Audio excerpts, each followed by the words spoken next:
আসসালামু আলাইকুম। আপনারা দেখতে পাচ্ছেন স্টুডিওতে বর্তমান গজল রেকর্ডিং এর কাজ চলছে। সকলে দোয়া করবেন আমার নিজের কণ্ঠে মূলত ইসলামিক নাশিদ রেকর্ড করতেছি। অল্প কিছুদিনের মধ্যেই আপনারা আমার গাওয়া নজরুল সঙ্গীত রিলিজ হবে, আপনারা অবশ্যই দেখতে পারবেন। অবশ্যই আমার চ্যানেলের সঙ্গে থাকবেন, সকলে দোয়া করবেন, একটু অপেক্ষা করবেন। কিছুদিনের মধ্যেই আপনারা আমার কণ্ঠে শুনতে পারবেন ইসলামিক নাশিদ।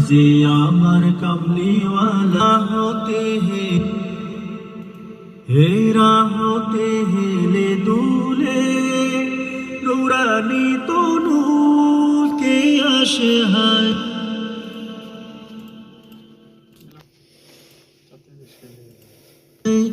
सारा दुनियार हेरे मेरे पर्दा खुले खुले जाए सेजे आमार कमलीवाला कमलीवाला सेजे आमार कमलीवाला कमलीवाला